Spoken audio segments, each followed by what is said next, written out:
This is the Tom Bigby Tales, and I'm your host, Shannon Evans. I write about a small town along the Tom Bigby River in northeast Mississippi called Columbus, and sometimes I write about the rest of the state.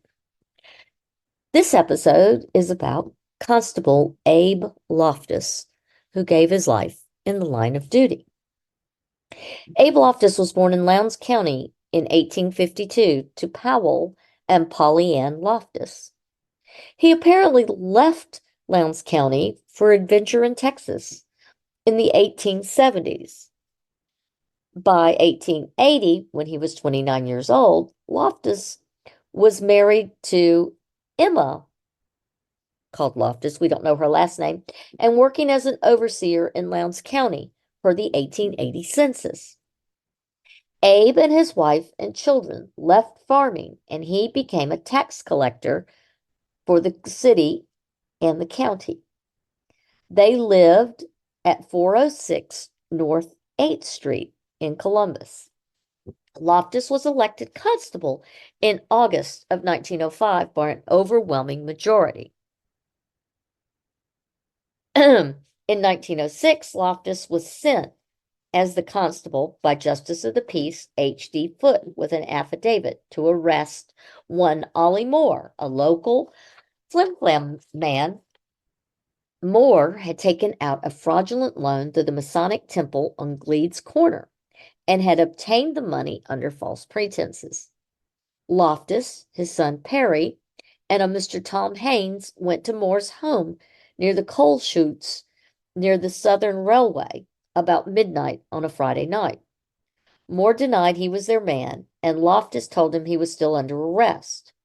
Moore grabbed a hammer and went after Loftis, who drew his service revolver and fired. Moore ran out the door, and Loftis assumed he had escaped into the dark. The next morning, Moore was found approximately 100 yards from his home near the railroad crossing. He had a hole in his chest just below his heart. JP's Justice of the Peace Foote and Matthews held a review of the incident and ruled the killing justifiable due to self-defense by the constable. Nothing much of note is written about Abe Loftis again until March 28 of 1909 in the Columbus Commercial. Abe Loftis at this point was 57 years old. And in the Columbus Commercial, the title of the article is Abe Loftis Seriously Injured. Loftis fell a distance of 20 feet from a coal chute, the same coal chute which was nearby where he had gotten into the incident with Ollie North some years earlier. At the time he fell the 20 feet, he received a skull fracture by hitting his head on the rail. The article reads, on Friday morning at 2 o'clock, Constable Abe Loftis and two assistants were on special duty, were taken by a summons to go to the neighborhood of the Southern Shops for purpose of raiding a craps game. When the officers reached the coal chute, thinking they had located the offenders in the sand house, which is located about 20 feet from the bottom of the chute, they proceeded to make a search. Ed Cole, a hostler at the Southern Shops, called one of the crap shooters by name, and at which time Mr. Loftis advised his men to go slow and make the advance carefully, and about that time he lost his foothold and fell head first almost 20 feet, striking his head on a railway of the track, receiving serious injuries, which would cause his eventual death. A telephone message was sent immediately for Gunter Brothers' ambulance, and Loftis was taken at once to the Columbus Hospital. Loftis was considered one of the best officers that Lowndes County had at the time. He had been diligent in trying to rid the city of all kinds of offenders, and the people of the town wished him a speedy recovery. On March 31st of 1909, Loftis actually succumbed to his wounds. He died at the Columbus Hospital. Constable Loftis, who on that raid and fell the 20 feet, had finally succumbed to his injuries and died at the hospital on an early hour of a Monday morning.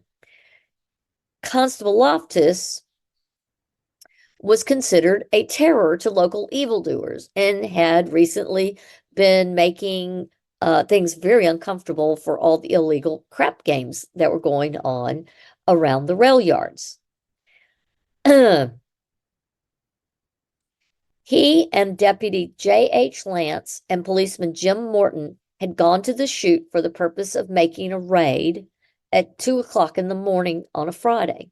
When the railroad shops were reached, the officers learned that the crap shooters were in a room at the summit of the chute known as the sand pit, and they started up there.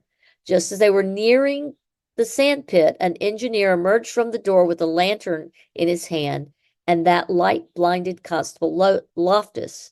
Loftis then made a false step and fell to the ground 20 feet below, his head striking the steel rail of the railroad track, causing a compound fracture of his skull.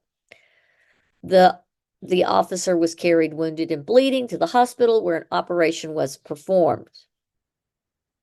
He was considered at 57 at that time an advanced age. However, he allegedly stood the operation well. But on Sunday, he began to sink, as they would say, and grew rapidly worse until the end. Loftis was considered a fearless officer and a faithful and efficient man, and always discharged his duties in a way that was gained respect from the entire community. He was survived by his wife, 3 daughters, and 1 son. And he was a member of the Queen City Camp number 23, Woodman of the World, and the members of the camp officiated at the funeral, which was held at the family residence on North 8th Street. The sermon was conducted by Reverend W.A. Hewitt, the pastor of First Baptist Church, and Reverend J.J. Hill, the pastor of the First Presbyterian Church. He was buried at Friendship Cemetery. Captain W.D. Prowell, Judge Beverly Matthews, Captain H.D. Foote, Misters Lance, Dothrow, Stribling, and Morton all officiated as pallbearers at his funeral.